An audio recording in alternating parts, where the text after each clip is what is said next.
Matagumpay na nasamsam ng Nueva Ecija Provincial Police Office ang halos kalahating milyong pisong halaga ng hinihinalang shabu sa serye ng anti-drug operations na isinagawa sa lungsod ng Gapan at Cabanatuan noong Feb 21, 2024.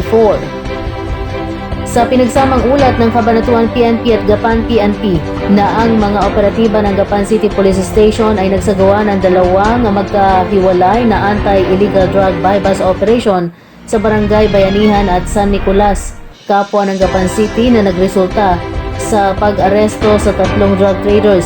Mahigit o mas mababa sa 60.9 grams ng hinihinalang shabu na may tinatayang value na 414,120 pesos ang nakuha mula sa mga suspect. Samantala, dakong 12:06 ng umaga, nagsagawa rin ng katulad na operasyon ng mga elemento ng Cabanatuan City Police Station sa Barangay 8 Concepcion Senior, Cabanatuan City na nagresulta sa pagkakaresto sa dalawang drug traders na mag-live-in partner mula sa nabanggit na barangay. Nakuha sa kanila ang 8.6 grams ng hinihinalang shabu na may tinatayang value na 58,480 pesos.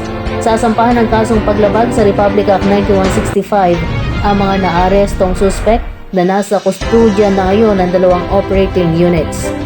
Sinabi naman ni Provincial Director of Police Colonel Richard V. Caballero na ang matagumpay na operasyong ito ay tunay na patunay na ginagawa ng pulisya ng NEPO ang lahat para masugpo ang iligal na droga upang maiwasang sumira sa buhay ng mga tao.